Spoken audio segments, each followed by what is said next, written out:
Oke, kembali lagi bersama Rangkai Live yang berkolaborasi dengan PPP KMI.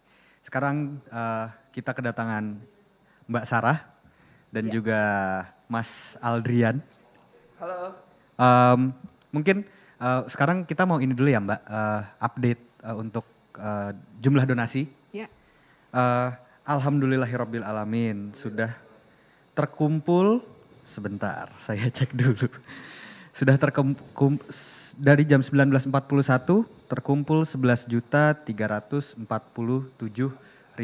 Alhamdulillah, terima kasih. Terima kasih semuanya. Terima kasih teman-teman Terima yang kasih membantu. teman-teman. Semoga Ya. berkah urusan apapun. Ya, Amin. amin. Mudah-mudahan bisa tercapai ya tujuan acara ini ya. Ya, Amin. Iya. oke. Tadi bisa kita lihat video mengenai masker ya. Iya. Iya. Mungkin kenapa sih Mbak apa yang mungkin ini yang lagi di campaignkan oleh PPPKMI ya Mbak, masker kain. Iya. Jadi tadi kan kita udah tahu ya bahwa banyak orang yang mungkin tanpa gejala dan kita ngerasa kayaknya nggak sakit tapi berpotensi menularkan. Ya. Jadi sekarang semuanya harus pakai masker. Ya, jadi bukan berarti terus kemudian kita harus boleh bebas jalan keluar karena ternyata pakai masker juga ada syaratnya di Zaki. Jadi pakai masker itu ada syaratnya, enggak cuma terus kemudian mentang-mentang kita pakai masker terus kemudian kita bebas berkeliaran. Jadi syaratnya adalah kalau terpaksa harus pergi keluar rumah maka semuanya wajib pakai masker. Jadi itu artinya kita bisa melindungi diri sendiri dan juga melindungi orang lain. Ya.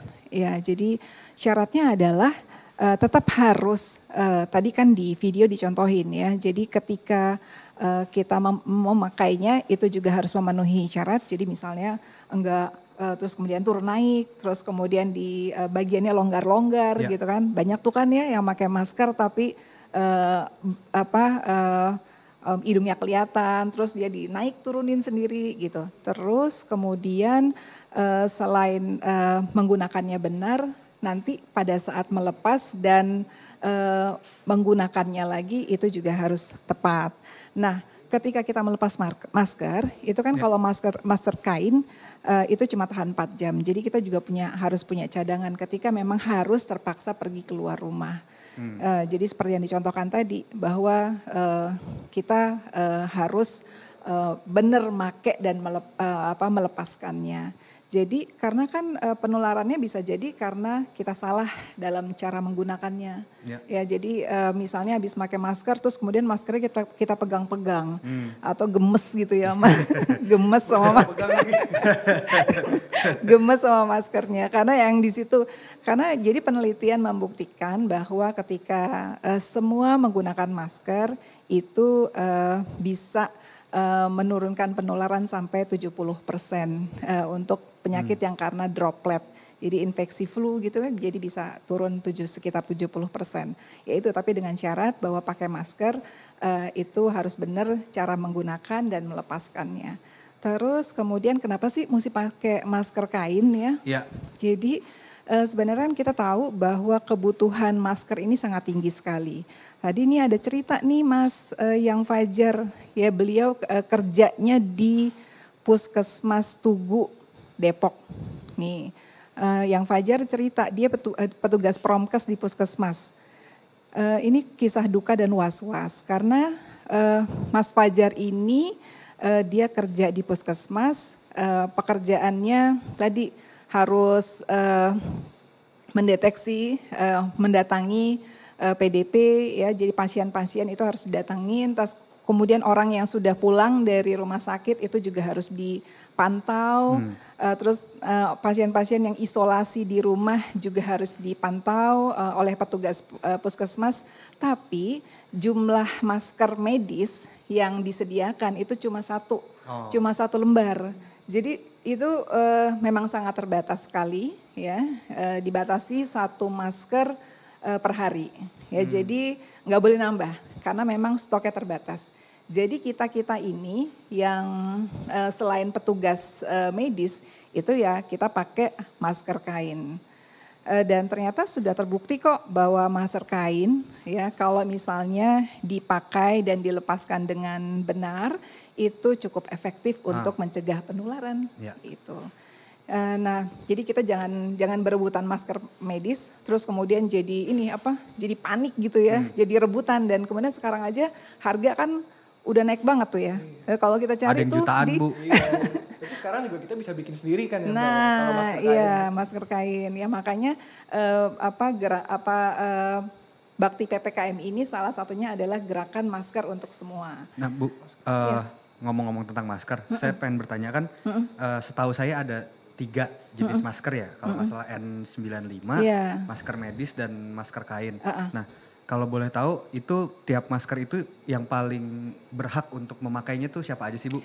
Iya, jadi yang berhak untuk menggunakan masker yang N95 itu adalah petugas medis yang memang bekerja di zona merah ya, jadi memang di ruang bedah gitu ya yang menangani PDP. Bahkan kalau yang menangani PDP itu APD-nya khusus ya. Dan yang menggunakan masker medis itu sebenarnya juga dokter ya. Dan itu juga dibutuhkan oleh tenaga promkes di puskesmas. Karena mereka berinteraksi langsung dengan masyarakat. Karena kita nggak tahu tuh masyarakat statusnya gimana. Nah kita ini yang masyarakat luas ini kita bisa pakai masker kain. Masker kain. Oke, berarti lu nggak boleh pakai lu nggak boleh pakai masker medis. Ya, apalagi nanti soalnya rebutan. Iya. Saya juga harganya tambah mahal. Dulu saya sebelum corona sih tapi pernah Nimbun ya? Enggak. Gue pernah pakai masker N95 Zak buat naik motor. Wah, keringetan gue turun-turun. Mau nanya juga, Mbak, ini kan sekarang kita udah mau deket bulan Ramadan ya. Gimana ya Mbak, kira-kira kadang kan budaya kita di sini kan sholat raweh terus mudik itu untuk penyebaran corona gimana ya?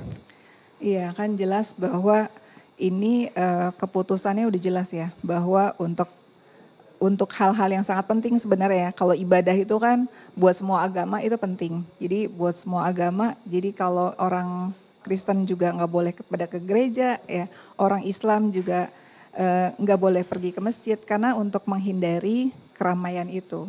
Ya, jadi ya kan sudah keluar kan fatwanya, fatwa dari Majelis Ulama dan itu fatwa itu kan keluar sebenarnya nggak main-main ya. Jadi bukan dikeluarkan oleh perseorangan. Jadi udah dan selain fatwa Majelis Ulama kan juga sudah diikuti oleh keluarnya fatwa dari ormas-ormas Islam. Jadi sebenarnya sudah kuat ya kalau orang Islam tuh dalilnya tuh udah kuat bahwa sebenarnya dasarnya udah kuat bahwa ya udah kita di rumah aja dan itu nggak mengurangi pahala insya Allah. Saya juga udah sebulan nggak sholat Jumat ngeri kafir, tapi enggak lah insya Allah ya. Iya.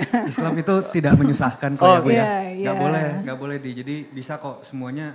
Ada orang kata, setahu saya nih Bu ya, pokoknya kita tuh kata Nabi nggak boleh mendekati wabah penyakit kan Bu. Kalau ada di sana kita harus berlari seakan dikejar oleh singa, setahu saya gitu. Oh iya, gue pernah baca tuh hadisnya. Iya kan? Pinter ya Zaki ya. Alhamdulillah. Sekali lagi kita mau update donasi masih dari 1941 itu 11.347 buat teman-teman yang mau donasi. Bisa ke rekening BNI yang tertera. Terus ini semuanya seluruhnya buat puskesmas ya Bu ya?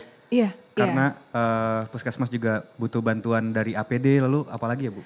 Iya jadi untuk program-program tadi yang kita saksikan tadi bahwa teman-teman di puskesmas itu melakukan kegiatan-kegiatan edukasi di lapangan. Jadi kegiatan-kegiatan itu yang nanti akan diatur oleh organisasi PPPKMI di daerah-daerah. Nanti mereka akan bekerja sama dengan puskesmas di daerah-daerah untuk menguatkan program edukasi tentang COVID-19 supaya kegiatan edukasinya jalan. Tapi petugas promkes di puskesmas juga terlindungi. Oh ya, juga buat teman-teman yang menonton bisa nulis wishlist dan doa untuk 2020 di bit.ly/rangkai 1. Oke, jadi thank you Mbak Sarah. Ya, Terima kasih sama-sama. banyak Makasih, Aldi. Sama-sama. Nanti kita bakal ngobrol lagi karena setelah ini ada Agatha Priscilla. Ya.